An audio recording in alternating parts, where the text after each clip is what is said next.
Friends Are Everywhere podcast, where me and my co-host have a frank and light-hearted discussion with some of the people who've become our friends during our travels over the years.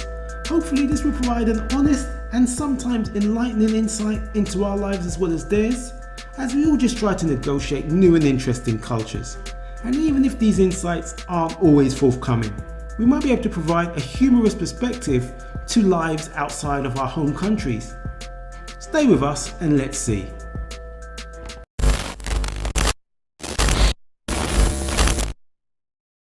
And Ray will know this, maybe. Un pedacito de la historia negra, de la historia You know this, nuestra, right? caballero. Remember. This is, we used to have a little salsa sessions. Me and Ray used to go. All right, okay. I love this song. Negra. Talking about his woman, yeah? This the one, right? No. Man, this song is deep, Ray. He's not talking about his woman. En los años 1600, He's talking about slavery. cuando el The treatment of The treatment of the slaves back in Colombia. So this is a Colombian, and basically this is a real track. It's not just like I want you to dance. He's talking about don't hit my what is it? My queen, black sister. don't hit my woman, don't hit my black sister. So yeah, Wow. it's It's deeper a than proper track. That's a proper track. yeah, it's amazing. And it's great as well. And it's got that groove. I love it. It's one of my favourites. And obviously just gives the actual message. Where did you do salsa? Well, I used to do it. I did a little bit when I lived in Venezuela as well. So I did a little bit there. That's where I kind of picked up like a bit more of the rhythm. And then when we went back to the UK, I tried to refine it. And there's a story that Ray keeps on telling every single I'm not, and you know what? podcast. I was not going to mention the story. If you've heard the previous podcast, the story has been recounted a few times, you know what I'm saying? However, No, we're not I'm not going going there to lie. again. I'm not going to. Oh, no. We're not going there. We're not going there. We're not going to go there. But I was going to say, for sure, if we're going to definitely do sort of some art for this podcast, Yeah. two ideas I'm definitely thinking of is it's got to be a caricature of you, like in. Right? No. Okay. And then we've got another. Then there's going to be a caricature of me, and I'm going to be wearing a ninja uniform. Okay. There's a reason for this. This is one of his favorite stories about me as well. So we're going to leave it there, and we're going to move it on. Yeah. William, We've got special. What is it? Look, man, I want to hear the ninja story, man. No, man, no. Listen, The last podcast, Will, what is it? The last podcast, so that's podcast 5. We go into the ninja story, and then we go into the other story. Ray brings it up all the time. Every time I hear the story, it's like, it's about salsa. Every time I hear the story, all you can hear my voice is go, oh my God, here Ray goes again. Bringing this up. He's bringing this up. So we're not even going to go into it anymore. We're ending this. We're not gonna, so we're gonna leave that one alone. If you do need to know about that story, you've definitely got to. I think it is the last one, and I think it was not the one before. Quinlan's was Quinlan. Which one? Yeah, Quinlan's one. Quinlan's one. Yeah. Anyway, Okay. look, we've got a special guest today. What's the name of the show again, Kenny? My friends are everywhere.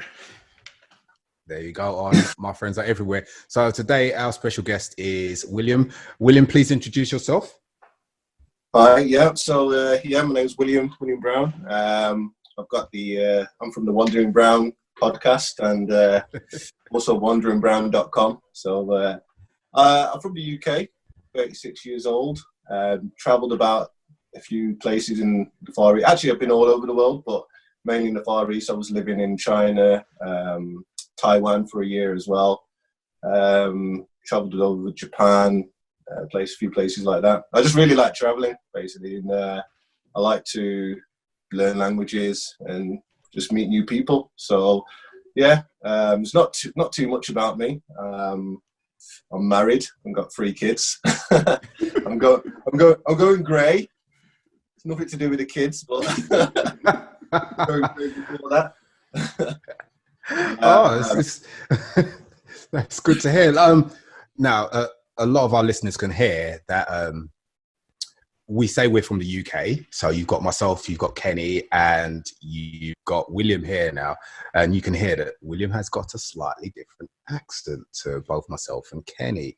So, William, please tell us about your accent, because it'll be interesting. We're going to educate some of our listeners to the different tones you will hear just a few miles in England. So trust me, it's crazy. It's crazy. So I was born in Wolverhampton. That's where I'm from. That's where the accent predominantly hails from. But I moved from Wolverhampton at age 10. I moved to Shropshire, so I've got a bit of a country accent as well thrown in there. And then I moved down south to Berkshire. So maybe I've got a bit of a Berkshire sound to me. And now, the last 12 years, I've been living in Bolton, up in the northwest, near Manchester. So sometimes I might say, "T'other day, I'm going to get buzz, mate." You know, everyone hears something different in me every time I speak, because I'm one of those people that, you know, if I'm around someone so long, I start to mimic the way that they're talking as well. Yeah. So, you know, but it's predominantly Midlands, my accent, and yeah, we call it yam yam accent. Yeah. I've heard that. Yeah, I've heard that. Yam. Like a colleague of mine is from Birmingham. Is telling some just some for Londoners at least, any some weird sayings, and I was just like, I don't.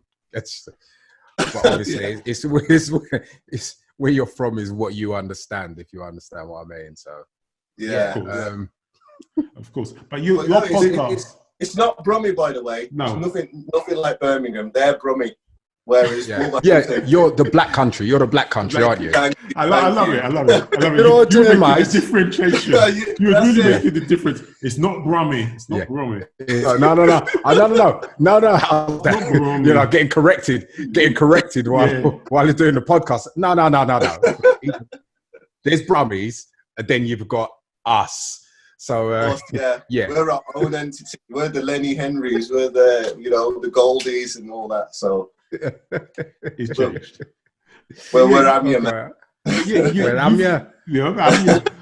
you've got your own podcast as well, and I was listening to it. I listened to actually all of them. Really cool and really considered. I have to say, I was listening to it thinking, oh, that's a very, very considered podcast. Ours is definitely not as considered as yours, William. Well, it's considered. I mean, to be honest with you, I've been planning this podcast for quite a while, maybe about a year or two. My wife, she's been on at me, saying to me, just get on it, do it. You've been talking about it, so do it. So I guess this coronavirus kind of time, it just gave me this opportunity to try it. And one of my other friends, actually, she's just completed her podcast. She's probably on her 5th or 6th episode, and it just gave me that last push that I needed to just get it online. But I just wrote down a few ideas for a few episodes, and there's a lot going on now, so there's a lot to talk about, really. Yep. You know. So, how frequently do you do your actual podcast?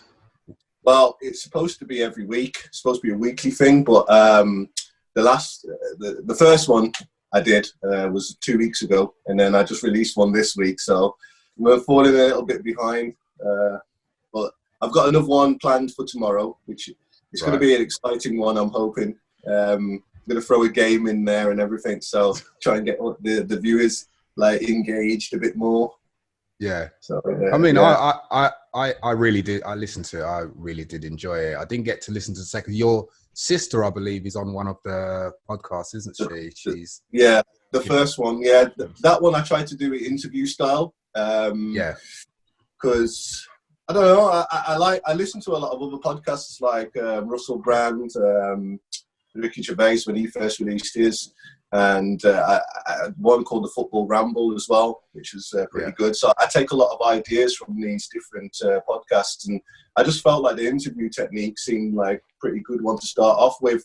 But I didn't want to just stick to that kind of style. I wanted to have different ones every episode, so I can kind of, I don't know, maybe just see what fits me really, and see what the audience kind of like, what engages them most. So just still. It's a little bit of testing everything out, isn't it? Sorry, Kenny. Yeah. It's just testing the waters right now. Just kind of like seeing what it's like, seeing what people kind of react to more, and just going along with the flow, really. But just discussing things that are happening in the traveling world right now.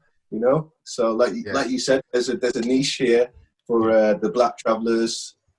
Maybe Muslim as well for Muslim travelers. So that's another niche that I'm trying to really jump onto right now. Yeah. So yourself, are you a Muslim?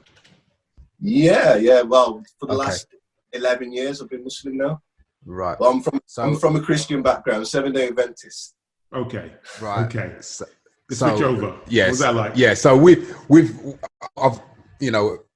my family went through some of that as well.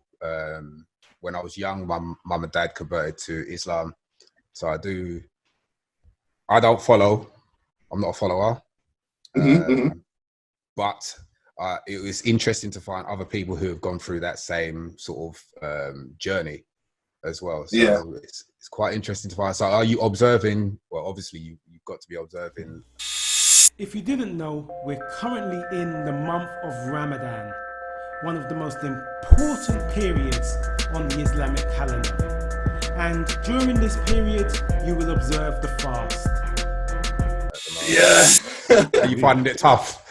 Are you finding it tough? You know what? It's not too bad because I'm working nights at the moment. Since I've been back in the UK, I've been working for Amazon on nights. So I'm sleeping during the day, during the fast, a lot of the time. Yeah. So that side of it makes it a lot easier. But it's tough, man, because these are the longer ones, and especially I've been in China. I've been in China and Taiwan as well previously, and we have shorter fasts. In the UK, we're like opening our fast right now about 9 o'clock, and we're starting fasting again around 4 o'clock. Whereas when you're in China, you're breaking your fast at like maybe 6 o'clock, you know, and you started at about 5 or 6. So, you know, it's a lot longer. But nah, it's all right. It's not as difficult as people think it is, to be honest. Probably good for the body as well. The purge purges your system as well. It's great. So I'm really into kind of the things I eat because I'm a vegetarian. So nice. Okay. I became a vegetarian about a year and a half now, something like that. It's about a year and a half. Yeah, I just said, you know what, I'm done. I'm out.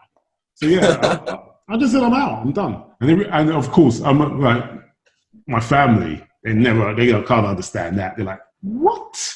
Where'd that come from? Where'd that come from? That Caribbean background, yeah. Throw that sparrow in the works, they're like going, what? Did not get it one bit. All I remember is that Christmas Day, my mum was like, oh yeah, I'm going to do something for you, something vegetarian. My mum thinks she's a chef, so she thinks that she can do it all. But then I was like, she was cooking for me, and I always remember there was just salad and maybe some kind of potato, and that was it. I said, so where's the rest? I said, where's that kind of, you need like the actual kind of, not the meat content, but maybe like a little mushroom dish, something else that actually accompanies it. You know? I'm like, where's the rest? Where's the rest? And she said, do it yourself. She switched straight away. She just switched straight away. I remember I had to cook something. I made certain, I thought about it. Christmas Day came and they decked the table. All this meat, obviously, loads of it, all of it. And I remember just looking at it thinking, there's not much for me to eat, really. Did you go back? Did you have a little bit? No way. No. There's no going back from this. I've already decided. I'm in. That's it, forever. For me, there's no point. I'm not changing. This is not for eternity. I tried it. me and my wife, we tried it for a year. We we went vegetarian while we was in Taiwan because there's not much halal meat in Taiwan, especially when we were living. So we tried it for the year, and as soon as we got out of Taiwan and back at home, and the meat's there and it's just there. Oh no! My mum's a vegetarian. I'm My okay. mum's actually a but my dad, no, he's never. No, he eats every meat under the sun. And it's good. Fair enough. I'm okay with it. So I think. No. Yeah. Sorry. Go ahead, mate. Sorry. All right. Step. Toes. So yeah. It's like suddenly everyone's like, oh, after you, sir. No, after you. Yeah, no, it gets tricky. It gets tricky with the online thing because there's obviously that lag. Someone starts talking. Yeah. You wanted to say something, and then you're like, no, go ahead. Before you just need to be like China. So like in China, they don't really care about that kind of etiquette. They really don't. Just like the lift system and opening doors is kind of alien to them. Oh, okay. Yeah. You know this. Right. People this is crazy. It's mad. It's mad. You know what? I don't understand as well. In Taiwan, it's completely the opposite. And they're both they're both Chinese, yeah? I don't know if they mind me saying that. Be very, very careful how you step there, son. I don't want to get too political with it. Our Taiwanese viewers just started raging at the screen. I know. A lot of Taiwanese people say to me that they're Han Chinese. So I'm just going from that kind of point of view. But they're completely different to Chinese people, like mainland Chinese people, in terms of etiquette. Wow, they're just completely different. I was not expecting what I saw when I first moved to China. In terms, for example, jumping on the metro in Taiwan, everyone's orderly in line. They would never break that rule. In China, everyone's just like right at the doors of the metro. Don't care if whoever's getting off and just push past. You're old, I don't care, just move out of the way. It's crazy. The older people are the worst down here. They're the best. They're the best. Man, they're the best. They'll do some kind of whooshu on you to get inside that carriage, man. It's like I love them, man. They are. Seriously, listen. One of the things I've got to say about using the metro over here is that you've just got to be like, all right, I'm getting on this. Like if you think like you'll never get on the train. No. You'll be standing up there till the sun rises until it goes down. But the worst part of it, it's not getting on, it's getting off. People won't let you off. It's the let you off now. Let me off the goddamn train, for God's sake. They look at you like you're the problem. Yeah. Can't all, I have to get off. You can get on if you all just create an orderly move queue. aside. Just give it a bit of time. I'll tell you what. If you stood out of the way a little bit, I'd be able to get off, and then guess what? You'll be able to get on. But it doesn't make sense. It doesn't make sense to them. And the amount of times I've seen people reading their phones. And then, the doors are about to close and they look up and realize it's their stop. And then you see that mad rush to sort of get off of the train and stuff like that. That's hilarious. That's hilarious. I love it. But my favorite thing is that there's a heavy door in one of these shopping malls. So I remember, there's lots of people going through this door. It's heavy. So you have to actually put some weight on it. So what occurred was someone actually just pushed it open, and the person before me, the door was closing, and I'm like, okay, they're just going to stick, just to actually leverage it, just to make certain that they can get through. The person didn't touch it; they squeezed through it like a limbo, like they were squeezing through the gap, and it just shut on me. I'm like, beautiful. I'm like, that's fantastic. I'm like, sweet. I'm like, sweet. I'm like, sweet. Like doing a limbo. Listen, I remember holding open a door for someone and they just swan through. that literally just swung through. They Time. paid no attention. They just went. So like you when you're walking through a door, you sometimes you sort of like turn around, see someone's coming, you try and hold it open for them, and like usually you'd hear a little, oh thanks, mate, don't open the door, man. Like people, they just swung through, just whoa. And I was just like, Sweet. Okay, that's the lesson learned. Like that's a lesson learned. Sweet. It's sweet. I love the fact that they don't let. So no, generally, like in my office, in the lift, I always let the women out first because we're British, innit? It's just been ingrained in us. Just have to do it. God, it's just even if you don't want to, you just do it anyway. It's like after you. The Chinese don't care. They don't care about women. They don't care about children. It just doesn't matter. They just go into the lift, knock in, go to the lift, whatever. I'm getting in. Whoever's getting out or getting in doesn't make any difference. They'll do it with a smile on their face as well. Yeah. Their own I'm not gonna lie about it. Since all of this thing has happened with the coronavirus or whatever, now I could get on and off trains and elevators with no problem at all. In certain ways. Is this your segment? Yeah. Is this your segment, Ray? Is this your segment again? No, it's not my segment yet. Oh, not your segment. It was my okay. It was my segue. It was my segue to your segment into asking, has the world changed? But because Kenny was so quick to jump in there to try, he wants to fire his gun. He's that gunslinger in the old West, right? Someone went. He had his gun out already. Don't they get shot, Ray? It's not about what is it? They don't have the gun out. They already the segue was on its way there. It was working, and you just had to shoot it. Of course I did. I'm sorry, William Brown. I'm sorry, but this is not a considered podcast. So this is the thing. This is the problem. So he wanted to have a segue into something smoothly. He wanted it to be smooth. Yeah. But unfortunately, this is not that type of podcast. Man, he came from the left. And took me out. I got T-boned there, boy. Not that kind of podcast. You just got to understand that, Ray. You've been on it. What is this? This is our 5th show now. You understand. You need to try to make smooth segues. And now, for our listeners, no, that's not happening, unfortunately. So, yeah. So, great. Has the world changed forever? You can do it now, Ray. No. I don't want to be set up for that. I'm going to take your stance. I don't want to be set up for that. Well, all right then, fine. Okay, no problem. I think it's out there now. We put it out there. Right, yeah, it's out. Look, let's not argue in front of the guest. There'll be many more. No, you go ahead, man. Go ahead, man. I'll be the marriage counsellor for today. So has it changed forever? Has the world changed forever, Will? You know what? This is a question that we've been talking about right from the start of the outbreak, and you know what? I think it has, and it hasn't. You know, I feel like there's a lot of big things that have changed.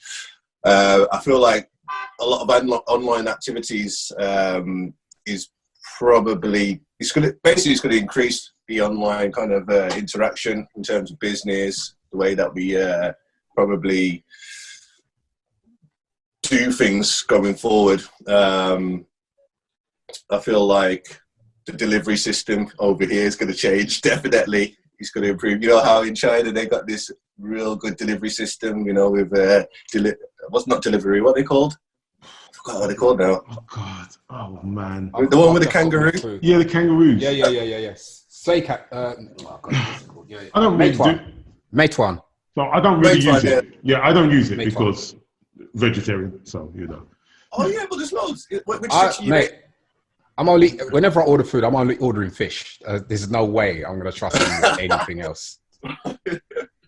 Seriously? No way. Yeah. I don't eat pork.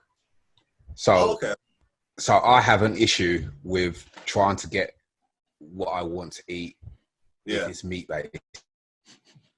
Like, Go it's to a the lot halal of asking places. questions. Go to the halal. They're not going to have pork. Trust me. But you know China. You know they're like you'll be eating something and you'll be like, so is this vegetarian? You'll be like, okay, yeah, okay. And that's that. All right. You'll be like, is it vegetarian? You'd be like, is this like it's like wobble cheese roll? And be like this, and they'll be like, yeah, no problem. And then they'll give it to you, and then you'll be having the food, and then you'll be like, it's just pieces of pork. What's this? Yeah, there's some meat in here. Like I have to check. That's the thing. That's the thing. Like, they don't consider it. I came to China, and it was over. So it's about almost 30 years since I've eaten pork. All right. Into China. And within 2 weeks of landing in China, right, I saw some fried rice, and all I could see in the fried rice was like I was like looking at the peas and everything. I was just like going, oh man, I haven't had this for ages. So I just ordered it. I was just started going, what the hell is this? And it was literally just like looking and going, oh my god. I bet he's licking his lips as well. Eyes. I bet he's like, was it? No. I was Was it definitely ham or whatever? Was it definitely pork? Mate, it was definitely. So it's definitely a meat that I haven't eaten in a very long time, and it was the disappointment I had in my soul. I was just like, I can't believe this.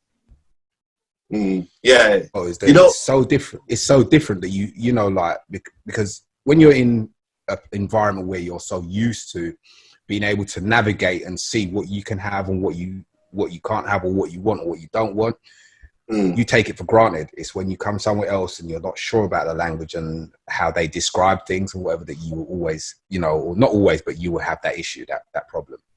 Yeah.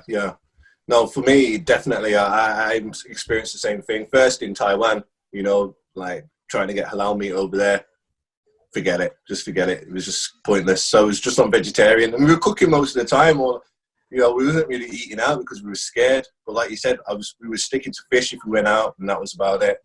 But in China, I'm really surprised about how many Muslims were there and how many halal places. Like I was living in Nanjing first, and near my home where I lived, there was about 20 different halal places, and you can 100% trust that they don't sell pork. That's one thing that they will never ever sell, and they won't use lard, you know, to fry. So you don't have to worry about that either. So I don't know, what city are you based in? I'm in Guangzhou. Oh, okay. So Guangzhou's got a big Muslim. They're mainly down near Jiaobei, Jiaobei, where the big Muslim community is. But that's for an order. That's a bit of a trek. Okay. For a food order, you know. Just try it though. Check on Meituan. Anything that says, just type in Qingzhen. Do you know Chinese? Nah. Did you see my face? Did you see when I just did that? Did you see when I just did this? Did you see when I put my fingers like to my head, like, you know, when you just like, now let's hear what the response is here.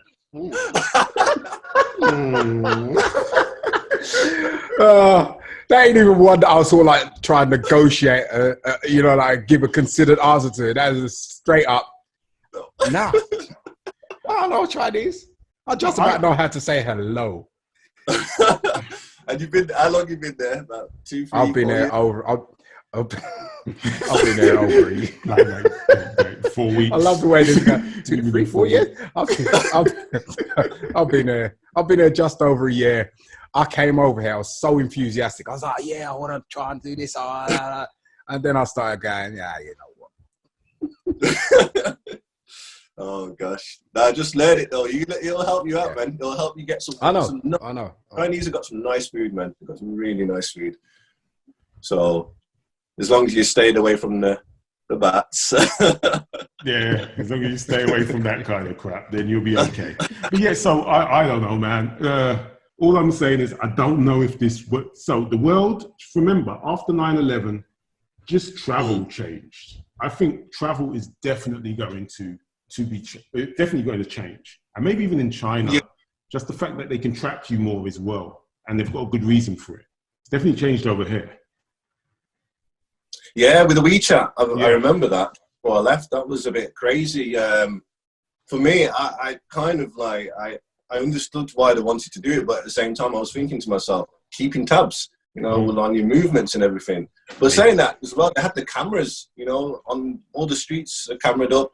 And I remember in Nanjing, there was this one display, like if you did jaywalking, they catch you and they put your picture to say like, look, this person was jaywalking. I was like, whoa, this is deep, man. This is surveillance state. Yeah, Well, everywhere. Like, and artificial intelligence, AI cameras everywhere. Just so that's a big thing in China. It's massive. So what do you reckon? They're one of the leaders in AI. They're one of the leaders in AI. Of course. Facial recognition. So what do you think? Yeah. Obviously, you can't have a human operator trying to see all of these faces. It's got to be done in an automated fashion. So what do you think? I think the world, I think the world's going to change. I think it's started to change. Obviously, you're going to have a lot more delivery services based around things like food and whatever. More now in the UK. I mean, it's normal over here in China. Yeah, it's massive. But across the world where it has not been normalized, it will become more normal. Where I think we're transitioning from one age to another now, where things are going to be so much more integrated with automation. It's going to be ridiculous. Is that the end of jobs? Yeah. Automation and the jobs? Is that what we're talking about? Well, we're teaching online. I've been teaching online now for past 3 or 4 months now. So yeah, it's what it is. It's what it's going to be. Yeah, I do feel like that as well. I mean, that's why I'm trying to push in that direction, because I do feel I can see the market is heading towards online education. And obviously education is one of the biggest developing sectors right now. So I think that's where they're pretty much heading. My work hasn't stopped, man. That's what I do. I'm an educational technologist. That's what I do. So I'm just I was like, thanks. Sorry. I was like, this is terrible, but there's opportunity here. As they said, man, it's unfortunately this is the world, isn't it? While the streets burn, buy property. That's the game, isn't it? So whilst something is going wrong somewhere, then some people are going to be able to take advantage of it. It's unfortunate, but the field that I'm in, It's taken off. It's taken off. Really, it has taken off. That's why I came to China, to be honest. It wasn't really my first choice or anything, but there was a good job opportunity here as an educational technologist. I was doing it in the UK for about a year and a half or so, like 18 or so months. So I was doing it there, but then the opportunity came up in China, and so that's an opportunity. I studied actually a master's at Manchester University. I did it whilst I was in. Okay. Yeah, I did it during, it was distance as well. I did it when I was in Hong Kong, and also I started it in Venezuela, in fact. So that was hard as hell. There were a lot of distractions. That's all I'm going to tell you. Tell me about these distractions then. Wow, man. I don't know if this. I'll go and eat. I've heard about his distractions before. You don't want to hear about these distractions. Because I was trying to distract him in the UK. But yeah, it was hard, but I kind of thought that possibly online education would be a big thing. Obviously, I didn't know that it would be like this. I didn't know something like this would occur. Yeah. Don't you think it would be easier to I don't know, spread misinformation as well, with everything being so tightly integrated online? Whereas at the moment, if someone tries to do something or whatever, you've got one side that could tell you this and one side that could tell you that. But if everything's controlled in a particular way, you'd be able to control people a lot easier with your own information.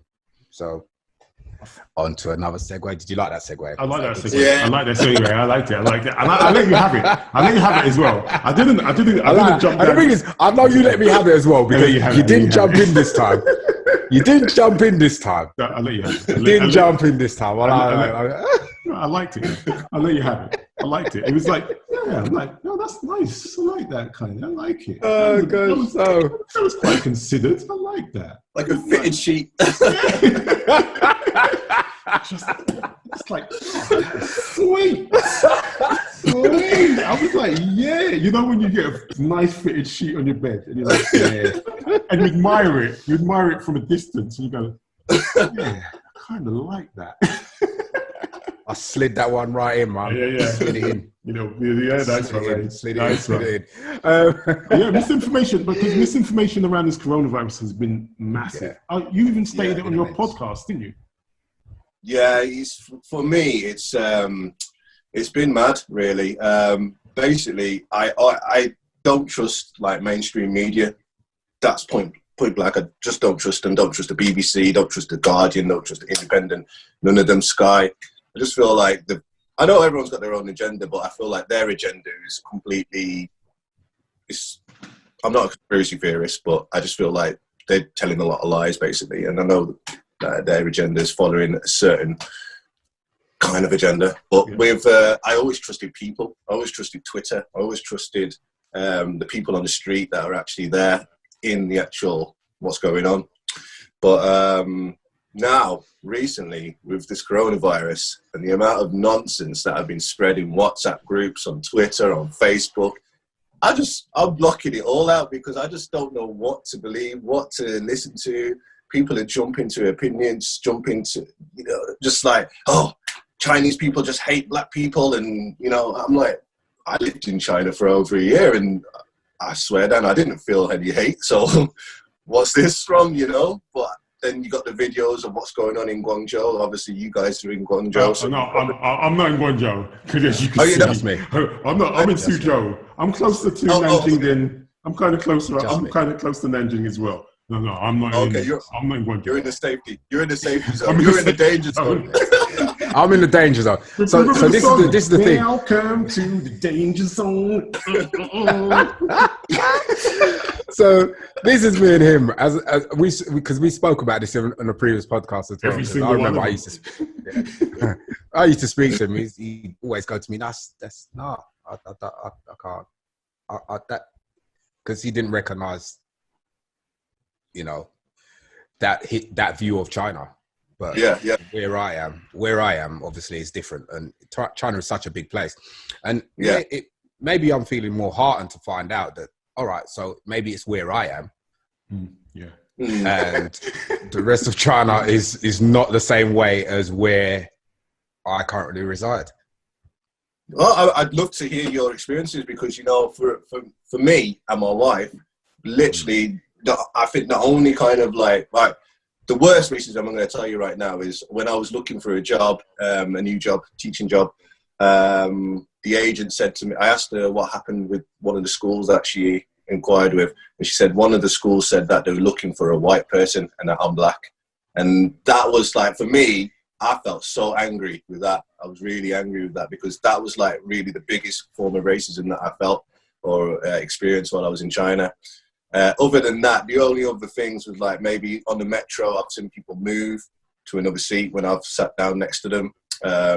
But then I've seen them do it to other people, like foreigners, white people, Indian people. So is it because we're just, I don't know. But that for me, that's the only issues that I've ever encountered living in China in terms of racism. And I feel like I've had a lot more positive. So a lot of people, I got this award from my school for being the best foreign teacher. The best foreigner. I like that. I like the best foreigner though. Sweet. So no, and the way that they treat me, like my colleagues and everything, honestly, there's so much love, man. I just feel like compared to the UK, I feel like they're over loving me. Like I feel like superhero loved, like in a way. So I don't know. It's just everyone's got different experiences, right? Yeah, and it could be the region because Ray would say something, and I would always say, Yes, Ray, I understand, but I'm having a party. Yeah, you know what? I'm not gonna lie about it. Sometimes I actually hate talking to this dude. Like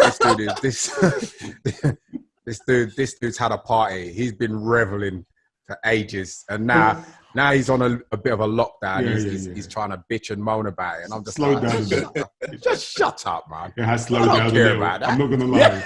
Since the coronavirus, has had slowed down my game. I've had zero sympathy for his slowdown. I'll be like, oh, welcome to real life, Ken. Slowed down my game. Man. Slowed it down completely. The glitter Things ball were going in the dance room has stopped spinning now. Yeah. No one's shining the light on it. It's just a big ugly ball in the middle of a ceiling. It was Saturday Night Fever before. I had my white suit on. I was just every weekend I was down to Shanghai. It was beautiful because Suzhou's so close to Shanghai. I was just like, oh, night fever. Every weekend I was down there. I was really enjoying it. Salsa parties. Salsa in Suzhou, salsa down in definitely in Shanghai as well. Oh man, it's just slowed it down a little bit. And that's where my complaints have started. Thank you. Yeah, in terms of that whole the racism thing, obviously I haven't been affected by it in the same way Raymond has. And even on the trains, when I was taking the train, I would like people not to sit next to me because I prefer my space, if possible. I would prefer that, to be honest. Like they have. You know, it's rude though. Like they moved. You know what I did? Once. The guy moved from where I was sitting. I thought, I'm gonna follow you. So I followed him and was sat right next to him again. He just looked at me like, what are you doing? I'm like, what are you doing? No, this is the mad thing. I thought that it should happen because I quite like my space. I'm one of those people who's like, yeah, I would prefer space. You know, when you like open your legs wide. Not people just squeezing me up. I'm like, okay, maybe I need to just keep taking DD now. I had just had enough of it. The only thing that I've suffered here is that people would stare on occasions. That's it. Oh yeah, staring. Yeah, the staring will happen. But no one's been particularly rude to me. People have been particularly nice in most instances. My colleagues have been exceptional, to be honest. Like really, really nice. Really, like all of my Chinese colleagues have been really super nice. I couldn't say they've just been really nice people. Just super. In terms of work colleagues, that I cannot fault that. I've got a friend here who, like, since I've known her from working in my previous role, she's been amazing. Lovely person. She's bought me my Chinese name as a gift. So since the two of you are versed in China, because like over here in China, like people pick their names and children coming in with names like Seven and Peach and Apple and. What's your name? Yeah. Ping Guo. Is your name Ping Guo? No. So Ping Guo. Baijiu. What's your name? Baijiu. Quaitzer. Chopsticks. Really? So I chose my name. Like I thought to myself, I chose my name. So I thought to myself, since Chinese people get to choose their English name, I thought I'll choose my Chinese name. And Quaitzer is that. So I told her that was my Chinese name. So she bought me some lovely chopsticks for a leaving present when I left my previous job. So I've got them on display in my apartment because I love them. No, on the real. Never going to use them. Beautiful. Never used them? No, I'm not going to touch them. They're just going to be sat. Metallic. Let me go and show you. Let me go. I want to see these now. I'm still like, where's he going though? Where's he really going? He's going to get those chopsticks. He has actually left to get the chopsticks. And you know when you can't find them, he's in the drawer. He's in the drawer looking for them. I'm not. They're on display. They're proper wooden ones. Okay. Proper. They're like bamboo. Proper. Are they bamboo? They're proper. Yes. The bamboo ones. It's got a pattern on it and everything, man. I'm like, they're never getting used. They're not getting used. I've got this is how I've got them. Thing. Yeah. She got me something proper, and I've got them in my apartment. They're on display in my apartment. And he's always complaining about Guangzhou. Look, man, I ain't got no gifts like that. Well, I've got different gifts, but I ain't. We get different gifts, but I ain't getting no gifts like that. Yeah. Love it. Man's are talented. Exactly. No problems. No problem. So again, William, so what's your next step then? Are you going to be staying in the UK? Yes, I am. That's it. Only because literally I had a mad story. Back in July last year, my brother came to visit me in Nanjing, and he said to me, like, we're going to travel around China anyway, but he asked me, can we like travel to another country like Japan or, you know, somewhere close? So we ended up going to Thailand because that was the cheapest flight. I think it was like £120 return. So we just jumped on it. 3 days there. And when we landed there, I was so tired. It was 4 o'clock in the morning and I lost my passport. I only noticed about 2 days into it. And literally because of that, my residence permit and everything was all in there. I couldn't go back to China. My residence permit was due to be renewed at the end of that month, at the end of August. So they said if I came back to China, I wouldn't be able to get a passport in time for me to do the residence permit. So go back to the UK. So I went back to the UK, and to get back over was ridiculous. Nanjing government, oh gosh, man.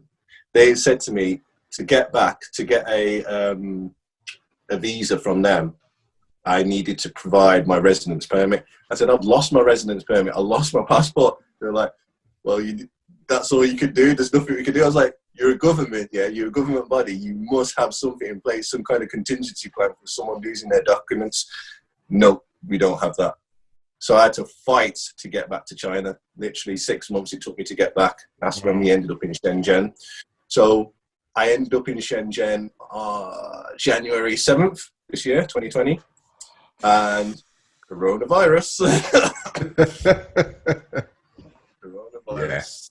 So because of that, I just thought it's a sign. It's a sign to tell me, stay your ass in England. And yeah, I might come back maybe in 5-6 years time, but for now, I'm trying to build something here. Okay. Yeah, it makes sense. I know that I do need to stay here for a bit. Plus the missus as well, you know. We've been abroad for quite a while since we've been married. We've been married now 4 years, so most of that time we've been abroad.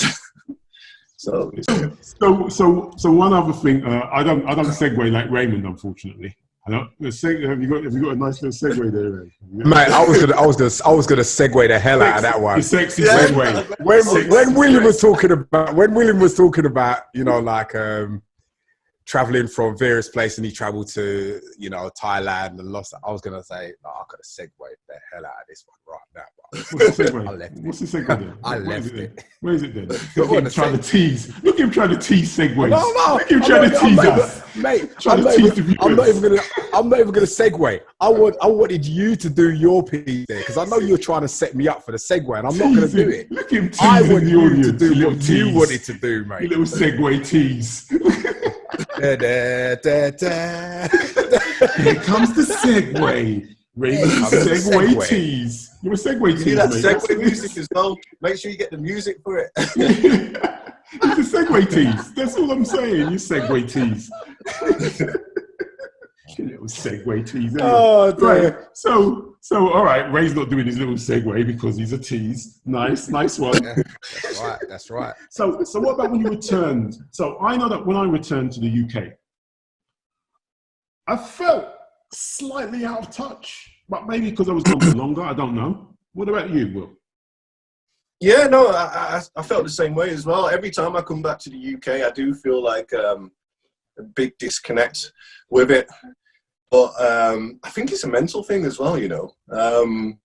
It's because I know that I want to be abroad. I know that I want to be living elsewhere. So it's kind of like, that's a big part of it.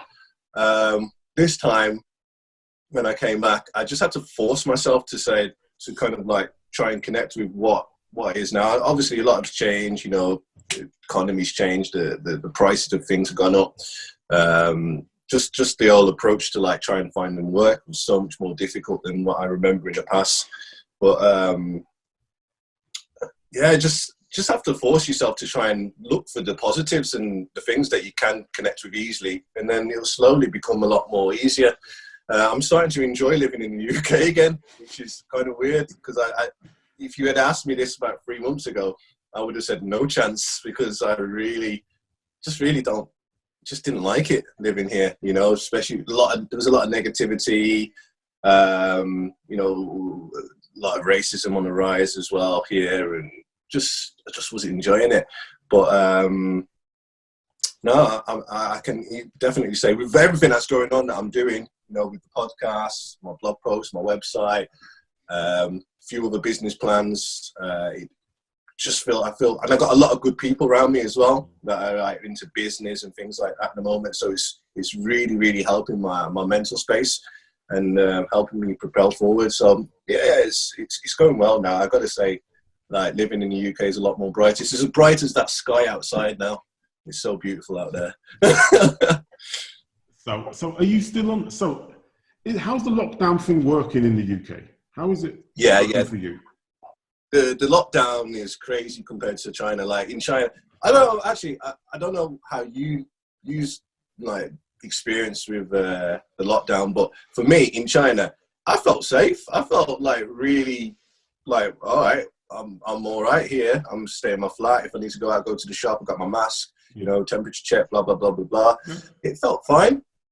Come to the UK with all this kind of like crazy text messages going around, this, that, so many, the rising like death rate and everything. Members of my family have passed away. It's really, really scary in that side of it. I felt like for the first time really nervous, really, really nervous, but it's getting a lot better now. Like, I feel like people they're listening to the government. You go outside, it's empty streets, whereas before when lockdown first started, everyone was sunbathing out on the streets and, just walking in gangs and everything, No one took it seriously. That's what it was, though, wasn't it? Yeah. No one took it seriously. They just thought they can't see it can't be dangerous. And it was, they've heard about these viruses before, whether it was SARS or MERS or whatever it was, and it was just it was over there. It doesn't bother us, and now I think people are starting to see that it's real. What it is. It's real. It definitely is tangible. It's real, and it's affecting lives over there because apparently it's affecting the black community even more so. So that's another scary thing, I heard in America. First, we started hearing it in America. Yeah. Like, it's a lot of the Black Americans who were being affected, but now we're hearing it over in the UK. And like I said, two members of my family, I think it's linked to coronavirus, who's still trying to find out what's, the cause of death. Mm-hmm. So it is really worrying from that kind of aspect, but at the same time, like I said, it does seem to be getting a lot better. A lot of my friends, a lot of people that I know that have got coronavirus have got over it really quickly, and it's been sorted out. So at the moment, I don't know anybody who's got coronavirus, but at one point there was quite a lot of people that I knew that had coronavirus, and you just like, man, what's going on around here? It was that kind of worry. But in China, I didn't know anyone that had the virus. In Shenzhen, like literally 22 million people, and just over 400 people, I think, was infected, and about 3 or 4 people died. So it's a big difference compared to here. It was the enforcement, though, wasn't it? I think that's where the difference was in the two sort of like scenarios. Is you've had an enforcement, and then you've had like a suggestion. Yeah. Not even just a suggestion. A suggestion that you don't wear the mask. You're like, really? What? Yeah, they were saying. So basically, my mom, she's a key worker. She works in a supermarket, And I told her when I first came over here on March the 1st, I said, wear a mask. I gave her a mask because I came back with loads. And she said that the first time she tried to put the mask on, the people at work told her bosses, don't wear the mask. It will scare off the customers. I'm like, what? This is the mentality that. And that's where they've got things backwards. They've just got things backwards, completely backwards. Crazy. So I just said to her, just wear it anyway. Just tell her, look, it's your own safety. Doesn't matter what they say. Just wear the mask. So she just personal carried on safety. Wearing. Yeah, exactly. So she carried on wearing it. But even on websites like I don't know if it was the .gov website or the NHS website, one of the two, they said that wearing mask is not necessary. And I was thinking, why are they saying this? But they've changed it recently. I think they changed it in the last couple of weeks, in the last 3 weeks, saying that you should wear a mask. But just thinking that what would be the point in saying it's not necessary to wear a mask? Like, obviously it's covering your mouth, and if you know that it's transmitted from coughing or whatever, then it's obvious that it's going to reduce that greatly. So and obviously looking at China, the way that they'll deal with it, like the enforcement, why don't you take from their model? You can see how effective it is. I think that's where the issue is, though, isn't it? It's because of who is doing what, and you have the differences in the ideology. So therefore they're trying to say that, well, because they have done it like this and we don't believe in their particular ideology. And when it's not about the ideology at that moment in time, it's actually about ensuring the safety of your citizens to make sure that there's not a vast spread. But because of that, they just didn't want to take it in that direction. The world's about ideology, though, unfortunately. And that's what it is.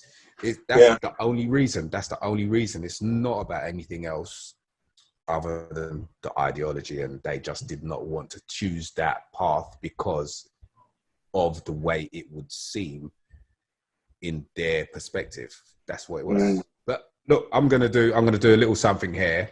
Sorry, Kenny, you have been invited into a group that both myself and William are a member of. Segueing. I came segueing.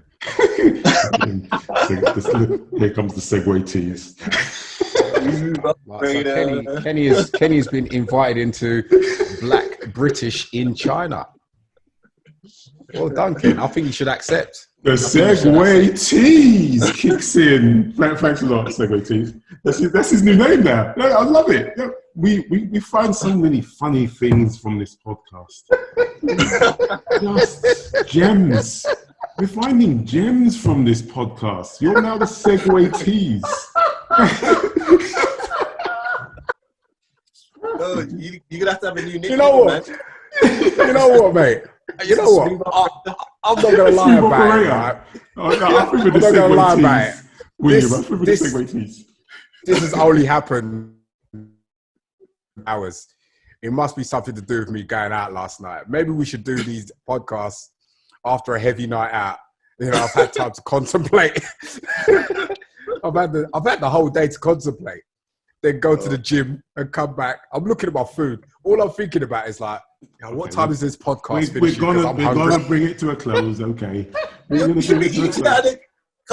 Are you allowed to eat on the podcast? No, no, we're keeping it professional. We're keeping it professional. We're trying to keep it fun. I'm thinking about my food now. We're gonna bring it to a close, man. We're gonna bring it to a close. All right. I've enjoyed it tonight. I'm not gonna lie. It has been great. William, thank you very much for coming on. Thank you for having me. Really appreciate it. Segue tease. Been great. You got anything else? No. Yeah, no. I've never, like, obviously my podcasts are all audio, so I've never really done this kind of like Zoom. I was really interested to see like how this was going to work because in the future as well, probably I'm going to be doing something similar to this. So it's really nice, and it's really good to see like some other black brothers in China doing something similar, and it's really good what you're doing. So definitely give you props for that, and I'll be definitely listening to your podcast and trying to spread the word. Thank you very much. Thanks a lot, man. It's been great. I really enjoyed it as well. And Raymond, you got a segue out. Tease. I'm not You segue out. You segue out. Oh, you're gonna segue out. You gonna segue out now? No, I'm not going to do it. And again, William, your I'm podcast. going to be consistent. Okay. I'm going to be consistent with you. Obstinate. Consistently obstinate. So, William, and your podcast is. Yeah, okay. Yeah, so my podcast is the Wandering Brown podcast. You can find it on anchor.fm and Spotify. It will be coming onto iTunes and the other casting services hopefully soon. Also my website as well, wanderingbrown.com, and I'm on Instagram and Facebook and Twitter. Catch him everywhere. that's like Pokemon, catch him on, boy. You catch him everywhere. The full suite of social media. The full suite of social media, that is. Well done. Yeah. I'm mediaed up, social mediaed up. Hey man, it is the future. It is now, actually. It's not even the future, it's now. So we've got to utilize it. All right, so that's been great. Thank you very much for coming on. Thank you very much, Raymond. Thanks again. William, thank you very much for being our guest today. It's been great. It really has been great speaking with you. I hope everyone can get to check out William's podcast as well, The Wandering Brown. I'm looking forward to it. Please check him out. You can find him on all social medias, and please listen to his podcast. He's going to be very, very insightful about his journeys across the world. Thanks for tuning in this week. It's been a pleasure. Hopefully you can join us next week, where we'll be speaking to another guest. You can catch us on YouTube and our podcast platform, Podbean. Also, if you're listening to us on YouTube, please subscribe. Have a good week.